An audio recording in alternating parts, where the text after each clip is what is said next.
Assalamu alaikum class, how are you all? I hope you are doing great and you are fully enjoying your vacations. I am here, your teacher Tadeeb, your science teacher actually. So we will start reading about how magnets work, unit number 3. So as everyone knows that we have done this activity on page number 58 in the school, in the class, and you all have mentioned the answers of this. Now we will start from here. So we will start from the investigation, which materials are magnetic. So copy the table in your investigation notebook. Write the objects you test in the table. Use a magnet to test the object. If the magnet is attracted, the material is magnetic. Tick the box yes or no. So carefully read the warning too. Do not test electronic objects such as mobile phones, interactive whiteboards or computers. The magnet will damage them. Okay, so we will what you have to do, you have to make a table like this on your notebook. You will give the heading of object, material, magnet, yes or no. If the we have to mention the name of all the objects like table, bowl, water pipe, window, pen, drink cane, food cane. Yes, you all have to write the names of all the objects over here in a list, and then you will write the material of the objects like steel, aluminium, glass, wood, cast iron. So you all material of all objects will be written there, and then you will make the two boxes of yes or no, whether they are yes or no. So you, if the object is magnetic, you have to tick the box yes, otherwise you will tick the box no. So you have to make this table on your notebook. Next, what we have to do, we have you are supposed to tell that objects in your daily life you see that are magnetic.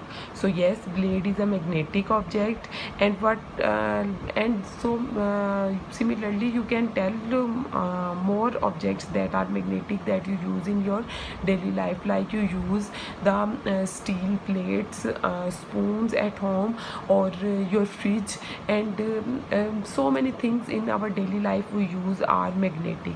Similarly, the objects that are non-magnetic, so we can identify the non-magnetic objects too, like plastic bottles, like rubber objects, like anything that cannot attract the magnetic, that is called the non-magnet. Okay, next what we have to do, we have to complete the sentence.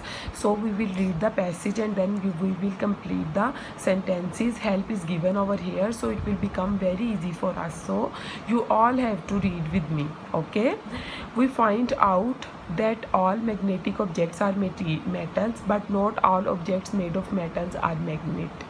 Only the objects made of iron. Do you know that iron is a magnetic metal? So only objects made of iron will be magnetic, and steel is also magnetic metal. So objects made of steel are also magnetic. So here we will write the objects that are not magnetic. So the objects made of copper, wood and paper, and brass also, these all are the metals that are non-magnetic, and the objects that are made of it are non-magnetic. Now we will start reading of it. Class, start reading with me. The Earth's core is magnetic, as I have told you earlier that Earth has two poles, South Pole and North Pole, and they both attract to each other, and that's why Earth's core is magnetic. You have read this in previous lecture. It is made of three metals. So Earth core is made of three metals: iron, nickel and cobalt. Iron, cobalt and nickel are the only magnetic metals. So these three are the only magnetic metals. So iron is very common on the earth's surface. So we can see the iron is the most common metal on the earth's surface, and nickel is quite common, but cobalt is extremely rare. So you can give the example of iron, nickel and cobalt in our daily lives. Look, okay, we'll try to identify the objects made of iron. So our washing machines at home are made of iron. Most of the time when we go through bridges and we travel, those bridges are also made up with the help of iron, and the fridges. Next, nickel. Our cell phones are usually made up of nickel. Our most of the students wear belts, so the belts buckles are also made of nickel, and of course coins. Our coins are made of nickel. Next, cobalt. Automobiles are using cobalt, and then chemical industry is using cobalt, and ceramics are using cobalt. So because cobalt is very rare, so that's why it is used rarely.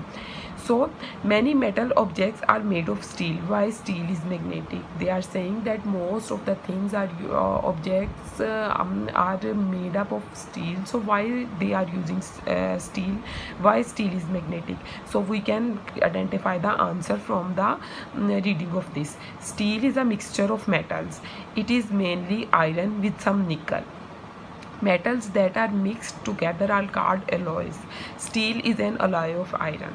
So they are saying that steel is a mixture of metals because it has two metals. Usually it mainly used iron and some nickel. When two metals are combined to make a metal, that is called the alloy. Okay, clear? You have to remember this.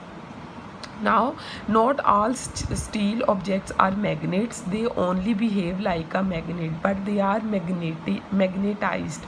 To make a magnet, all tiny north and south in the atoms need to be lined up.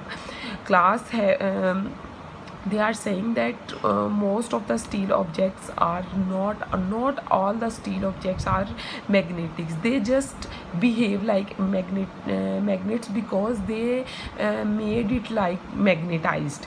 Okay, so to make a magnet, what you have to do, you just have to align the north pole and south poles in tiny particles, like you have drawn the diagram of the magnets and non-magnets, in which you have drawn lined up the magnets in north to south pole, but non-magnets are not lined up like that. So they have given the example how to make a magnet, like how steel is made up of magnet. So class, this was our lecture of today. I hope you all understood. Now we will do the next lecture, inshallah.